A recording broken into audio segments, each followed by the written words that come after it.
Hello बच्चों, तो good morning. हम लोग पढ़ने वाले आज सेकंड नंबर चैप्टर का क्वेश्चन से करने वाले हैं।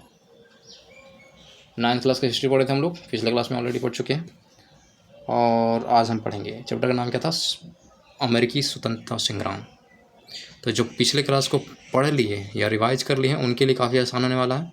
अगर आपने नहीं करा है तो जाइए उसको वापस सब ठीक से रिवाइज कीजिए, उसके बाद आइए तो ये सारा बन जाएगा। ठीक है, तो जो ऑब्जेक्टिव है सारा मैं बनवा दे रहा हूँ।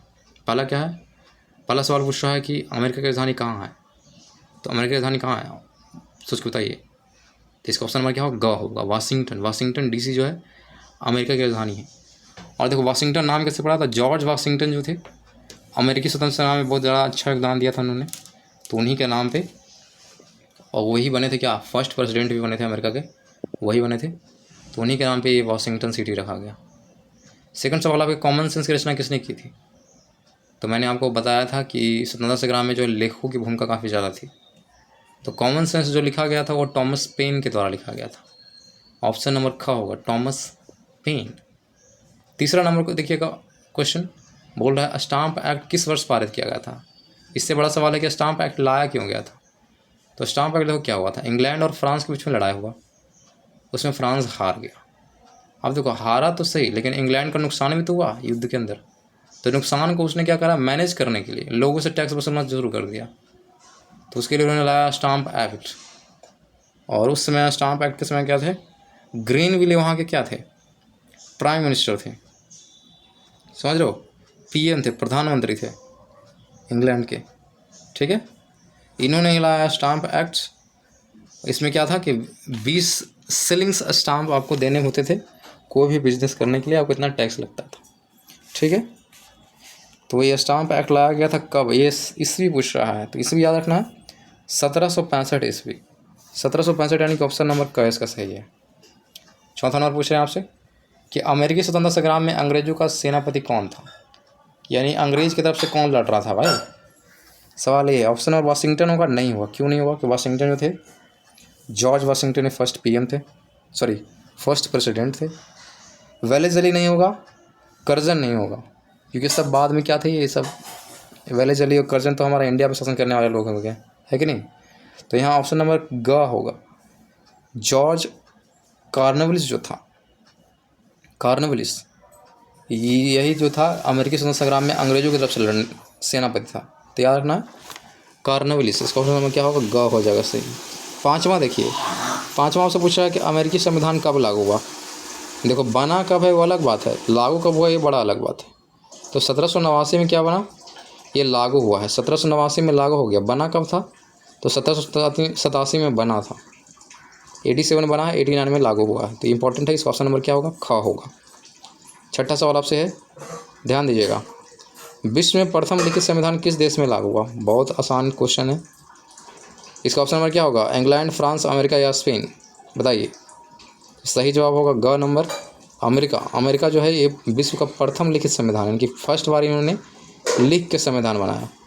और वही पूछा कि विश्व का सबसे बड़ा लिखित संविधान किसका है, तो वो ना है कि भारत का। सबसे बड़ा बोलेगा तो भारत, अगर फर्स्ट बोलेगा तो क्या, अमेरिका। क्लियर है। सातवां सवाल आपसे है कि किस संधि द्वारा अमेरिकी स्वतंत्रता संग्राम को मान्यता मिली, यानी कि अमेरिका को आज़ाद घोषित कर दिया गया, किस संधि के उपरांत। तो ऑप्शन एक में है पेरिस की संधि, ख है विला फ्रैंका की संधि, न्यूली की संधि, सेब्रे की संधि, बताइए क्या होगा। तो ऑप्शन नंबर क्या होगा, पेरिस की संधि। पेरिस की संधि क्यों हुआ था, ये बड़ा इंपॉर्टेंट सवाल है। ठीक है, तो आपको बताना है क्या कि अमेरिका को आज़ाद करने के लिए संधि कराया गया था, इसी के तहत अमेरिका क्या हुआ, आज़ाद हुआ। फिर ये भी सवाल आता है कि कब पेरिस की संधि हुआ, तो ये भी आपको इंपॉर्टेंट याद रखिएगा, 3 फरवरी 1783। 3 फरवरी 1783 क्या हुआ, पेरिस की संधि हुआ था। आठवां सवाल आपसे है कि अमेरिकी स्वतंत्रता में अमेरिका का सेनापति कौन था। देखो बड़ा डिफरेंट सवाल है। इससे पहले देखो पूछा कि अंग्रेज़ का सेनापति कौन था, अंग्रेज़ की तरफ से कौन था, कार्नवालिस था। और अमेरिका की तरफ से कौन था भाई, ये बड़ा इंपॉर्टेंट है। तो अमेरिका की तरफ से वाशिंगटन थे, यही जाके आगे बने राष्ट्रपति यहाँ के। तो जॉर्ज वाशिंगटन जो थे ये अमेरिका के सेनापति थे। तो ऑप्शन नंबर घ इसका हो जाएगा। क्लियर है, इसको रिलेट करके पढ़ो, रिलेट करके पढ़ो तो सारा चीज़ आपको याद रहेगा। 9वां देख लो, 9वां है अमेरिका के प्रथम राष्ट्रपति कौन थे। अभी बताया आपको कि जॉर्ज वाशिंगटन ने लड़ाई की तो उनको बना दिएगा सेनापति, सेनापति से उनको बना दिएगा यहाँ के राष्ट्रपति। तो सवाल इसका नौमा का आंसर क्या हो जाएगा? का हो जाएगा, जॉर्ज वाशिंगटन। अब्राहम लिंकन ये सब बाद में है, रूजवेल्ट है, अल गोर है, ये सब बाद वाले लोग। George Washington is the first राष्ट्रपति ऑफ अमेरिका। 10वां सवाल आपसे है कि सप्तवर्षीय युद्ध किन देशों के बीच में हुआ? बहुत इंपॉर्टेंट है, ये भी एक कारण था क्या? अमेरिकी स्वतंत्रता संग्राम का, क्योंकि इस युद्ध के बाद लोगों के मन में भी इच्छा जागा कि हम लोग को भी आज़ादी चाहिए।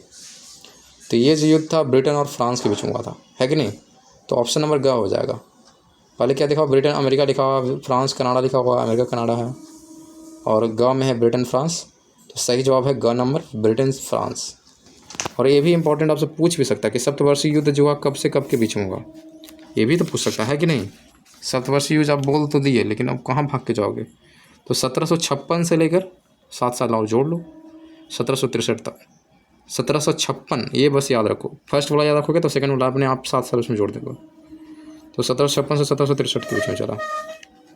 तो ये था हमारा ऑब्जेक्टिव जो कि खत्म हो गया। अब फिल इन द ब्लैंक्स पूछ रहा है, यानी कि आपको जो खाली जगह है उसको भरना है।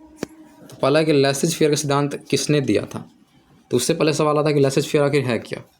तो लेसेज फेयर का मतलब क्या था आपको ऑलरेडी बता चुके हैं कि इसमें क्या था, क्या व्यापार करने के बारे में बात था कि मतलब फ्रीली व्यापार करो, समझ रहे हो? उन्मुक्त व्यापार जिसको बोला गया, समझ रहे हो?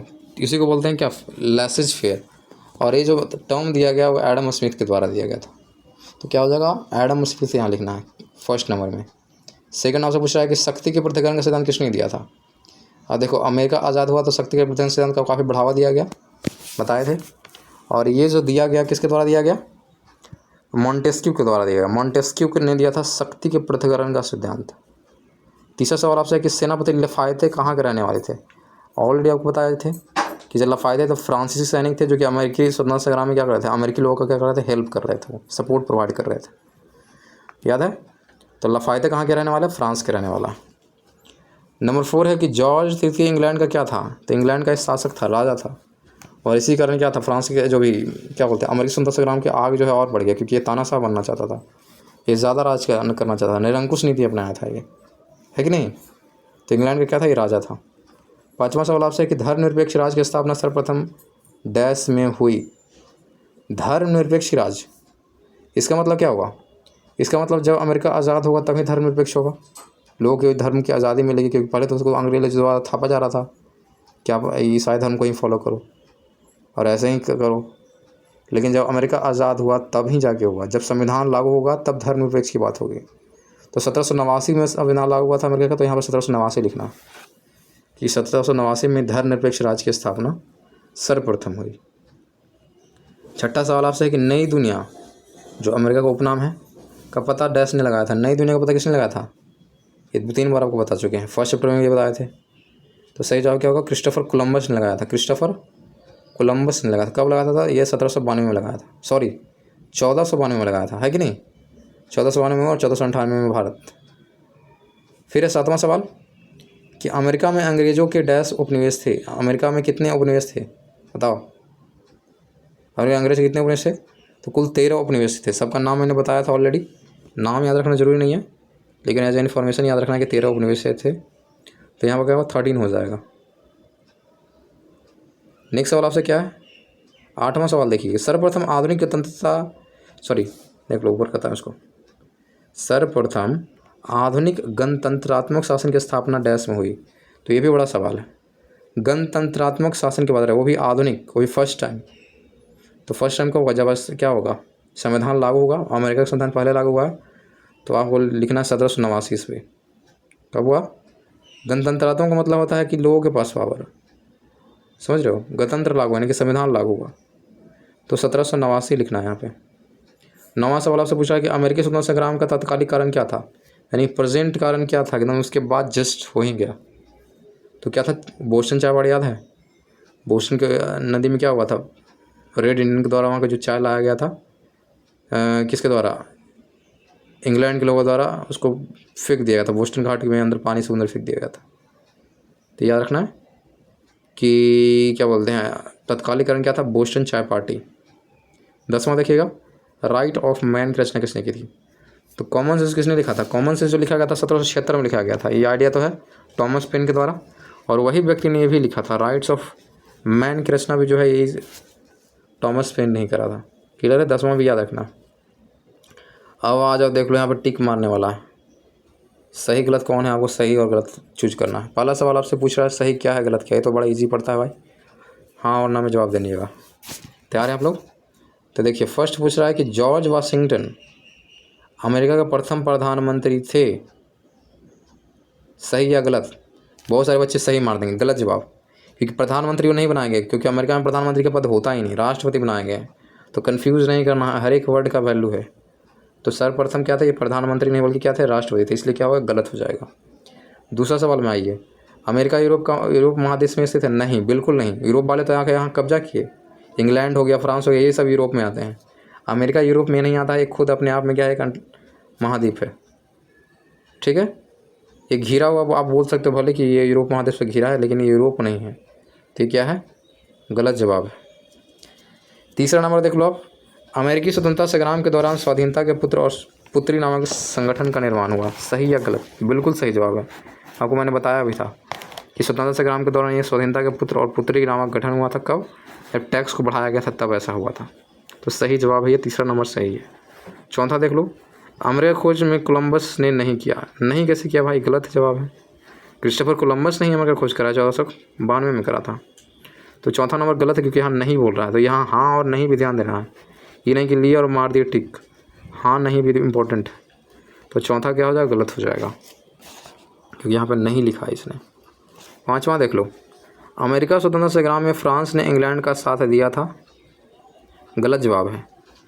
अमेरिकी स्वतंत्रता फ्रांस ने इंग्लैंड का साथ नहीं दिया था, फ्रांस ने चुपके से क्या दिया था, सपोर्ट दिया था किसको, अमेरिकी उपनिवेशों को दिया था, अमेरिका के लोगों को साथ दिया था, ना कि इंग्लैंड का। तो क्या है, गलत जवाब है ये। छठा देख लो, अमेरिका स्वतंत्रता का घोषणा पत्र जेफरसन ने तैयार किया था, सही या गलत? बिल्कुल सही जवाब है।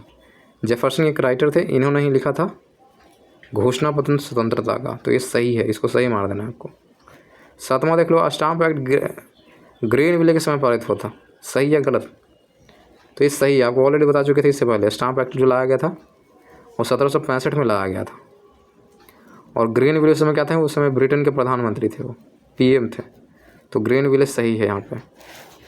अब देखो 10 शब्द में उत्तर देना है आपको। अब गणतंत्र का मतलब क्या होता है उसको बताओ। गणतंत्र का मतलब ऐसा हो गया जहाँ पे क्या आ गया, संविधान ला हो गया, लोगों के पास पावर में को बोलेंगे गणतंत्र। मौलिक अधिकार क्या होता है, मौलिक अधिकार को पर्सनल अधिकार, जीने का अधिकार, जो बोलने का अधिकार, चलने का, ये सब क्या मौलिक अधिकार है। मताधिकार क्या है, तो आप बता ही सकते हो, मताधिकार वोट देने का अधिकार को बोले मताधिकार। उपनिवेश की बात क्या होता है, उपनिवेश के बारे में ऑलरेडी बता, जिसपे हम क्या करेंगे, कब्जा लेंगे, तो क्या हो जाएगा, मेरा उपनिवेश हो जाएगा। जैसे हम बिहार हैं तो झारखंड कब्जा करें तो झारखंड मेरा क्या उपनिवेश हो जाएगा। क्लियर हो। राजतंत्र की बात है, राजतंत्र मतलब राजा का केंद्र है। राजतंत्र को ऐसा तोड़ लेना है, राजा का केंद्र जो सोचना है, राजतंत्र यानी राजा का केंद्र, यानी राजा ही सारा चीज़ कंट्रोल करेगा, सबसे महान वही होगा, पावर जो होगा कंसंट्रेटेड होगा। अब देखो शॉर्ट नंबर क्वेश्चन पूछा है, खुद से बना लेना, आपको सिर्फ आइडिया दे रहा हूँ। ऑब्जेक्टिव तो बन गया। तो ये भाई तो एग्ज़ाम के लिए बहुत इंपॉर्टेंट है, बिहार पुलिस और बिहार के जितने भी एग्जाम उसके लिए बहुत इंपॉर्टेंट है, और आपको नेशनल कोई एग्जाम है उसमें भी बहुत इंपॉर्टेंट है कि नहीं, जनरल क्वेश्चन के लिए, और बाकी 9th वाले के लिए तो बहुत इंपॉर्टेंट है। अब 9th वाले क्या करोगे, लघु उत्तरीय और दीर्घ उत्तरीय भी बना लोगे, क्योंकि आपके लिए बनाना पड़ेगा भाई। मैं आपको हिंट दे रहा हूँ। पहला सवाल पूछ रहा है कि अमेरिका या नई दुनिया खोज क्यों हुई, क्यों हुआ भाई, क्यों हुआ? ताकि व्यापार कर सके, हमारा क्या वाणिज्य बढ़े, व्यापार बढ़े, नेचर अति क्या आदान प्रदान हो, दिस दैट, है कि नहीं। दूसरा सवाल है कि नई दुनिया खोज इंग्लैंड के लिए वरदान साबित हुआ, कैसे? सही बात है, वरदान हुआ, क्योंकि बहुत सारा वहाँ क्या था, खनिज वगैरह हुआ करते थे, ट्रांसपोर्टेशन किया, बिजनेस किया, तो वरदान तो साबित हुआ ही भाई। तो इसके बाद बढ़ा चढ़ा के लिख देना आपको, 50 शब्द में लिखना है ओनली, 30 से 50 वाक्यों में लिखने बोलता है आपको, शायद शब्दों में वाक्यों में नहीं, शब्दों में लिखना होता है, शॉर्ट में 50 वर्ड में लिखना है मैक्सिमम। फिर आपसे पूछा है कि मुक्त व्यापार के सिद्धांत के उपनिवासियों को क्रांति के लिए प्रेरित किया, सही या गलत? सही तो है, लेकिन पूछ रहा है कैसे करा बताओ। मुक्त व्यापार लोग चाहते थे कि फ्रीली, हमको कोई प्रेशर नहीं दे, ऐसा था। अंग्रेज लोग क्या करते थे, प्रेशर देते थे कि इतना आपको टैक्स लगेगा, ये वो दिस दैट। तो लोग चाहते हैं कि फ्रीली अगर व्यापार करें तो देश का विकास होगा, खुद का विकास होगा, पैसा ज़्यादा कमाएंगे। तो ये उपनिवासियों की क्रांति के लिए बहुत ज़्यादा प्रेरित किया कि नहीं। चौथा रीजन पूछ रहा है कि अमेरिका स्वतंत्रता संग्राम में फ्रांस पर ही प्रभाव डाला, कैसे? हाँ बिल्कुल डाला। फ्रांस का जो इकोनॉमिक स्थिति वो ख़राब हो गया थोड़ा सा। और साथ में अमेरिका, फ्रांस ने क्या करता, सपोर्ट करा था अमेरिका स्वतंत्रता संग्राम में लोगों का, तो पैसा इसका भी खर्च हुआ था, ये भी थोड़ा सा डगमगा हो गया था, तो प्रभाव डाला, ये भी ध्यान रखना। ये लोग भी आज़ादी के लिए अपना लड़ाई लड़ना शुरू कर दिया। 5वां याद रखना, क्या अमेरिकी स्वतंत्रता संग्राम में यानी कि में के परिणामों ने औपनिवेशिक विषय को प्रभावित किया? बिल्कुल करा। औपनिवेशिक विश्व को कैसे प्रभावित किया? क्योंकि लोग भी चाहते थे कि देखो अमेरिका आज़ाद हो सकता है तो हम लोग क्यों आज़ाद नहीं हो सकते हैं, तो पूरे विश्व को ये प्रभावित करा। बिल्कुल सही जवाब है ये। इसके बारे में आपको 4 लाइन लिखना है आपको, ठीक है, आप लिख देना। दीर्घ उत्तरीयों को 200 वर्ड में देना होता है सवाल का जवाब। देखो पहला सवाल क्या पूछ रहा है कि अमेरिकी स्वतंत्रता संग्राम में 3 प्रमुख कारण की विवेचना करें। पहला प्रमुख कारण क्या था? पहला तो आप मान के चलो बहुत सारा रीज़न आप दे सकते हो, आपको 6-7 रीज़न बनाना था। पहला टैक्स मान सकते हो, फिर जॉर्ज तृतीय वाला डाल देना, फिर बोस्टन पार्टी डाल देना, इंपॉर्टेंट है सब। आपको 6-7 कारण बताएं, उसमें से 3 कोई कारण बता दोगे और सबके बारे में 5-5 लाइन लिख दोगे। दूसरा सवाल आपसे पूछा है कि लोकतांत्रिक स्तर पर अमेरिकी संग्राम ने विश्व को कैसे प्रभावित किया? कैसे प्रभावित किया कि लोकतांत्रिक स्तर पर पूछ रहा है, क्योंकि देखो लोकतांत्रिक में याद रखना है कि यहाँ पे संविधान का निर्माण हुआ, संविधान लागू किया गया, लोगों को मौलिक अधिकार दिया गया, शक्ति वृद्धिकरण सिद्धांत को फॉलो करा गया। समझ रहे हो? ये सारी अच्छी अच्छी बातें आप लिख दोगे तो ये हो जाएगा सही। ऐसे प्रभावित किया विश्व को, क्या करा, एक आईना दिखाया कि हम लोग भी आज़ाद होना चाहिए, अमेरिका जैसा बनना चाहिए। तीसरा सवाल आपसे पूछा कि अमेरिकी स्वतंत्रता संग्राम के परिणाम की आलोचनात्मक परीक्षण करें, यानी कि इसका खराब आपको आलोचना करना है आपको। जैसे परिणाम क्या था? खराब ये था कि यहाँ पे महिलाओं को वोटिंग नहीं दिया गया था, वोटिंग का अधिकार नहीं था, नहीं वयस्कों का अधिकार था। जिनके पास पैसा है वही वोट दे सकते हैं, ये थोड़ा सा ख़राब था। तो ये आप इसके बारे में लिख सकते हो, आलोचना कर सकते हो। चौथा से बोल रहा है कि अमेरिकी स्वतंत्रता संग्राम में अंग्रेज़ों के पराजय के क्या कारण थे? क्या क्या कारण? बहुत सारा कारण हो सकता है। वहाँ के सेनापति ठीक से काम नहीं कर रहे थे, फिर वहाँ के लोगों के बातें नहीं सुना जा रहा था, फिर ये हारने का रीज़न क्या हो सकता है? तो जॉर्ज का वो नीति हो गया। फिर याद रखना डिस्टेंस सबसे बड़ा रीज़न हो सकता है, क्योंकि बहुत ज़्यादा डिस्टेंस था, 3000 माइल था। अटलांटिक महासागर के इस छोर पे वो था, इस छोर पे वो है अमेरिका। अटलांटिक बोला, देखो हमको बताया था अटलांटिक महासागर के अंदर पड़ता है या नहीं। अटलांटिक में चलिए वो पूछा था, नहीं। अटलांटिक के इस छोर पे क्या है? इंग्लैंड है, उस छोर पे क्या है? अमेरिका है। तो डिस्टेंस भी बहुत मायने रखा। तो ये सब पराजय का कार्य था, मतलब कारण था। और सबसे बड़ा कारण जॉर्ज वाला था। जॉर्ज ने अगर वैसा नहीं आगे वैसा करता तो ऐसा कुछ लड़ा झगड़ा होने वाला नहीं था, आराम से मामला शांत हो जाता। तो ये था हमारा आपका सेकंड नंबर चैप्टर कंप्लीट करा दिए हैं। आपको अच्छे से इसको देखना है और ख़ुद इसको बना जाना है, ठीक है। और जो जनरल कंपटीशन वाले हैं ऑब्जेक्टिव को बार बार देखिए, उसको रट जाइए, इससे ज़्यादा कहीं नहीं आएगा, ठीक है। तो आज के लिए इतना ही, अगले क्लास में मिलते हैं अगले चैप्टर के साथ, ठीक है। तो आज के लिए इतना ही, धन्यवाद, थैंक यू।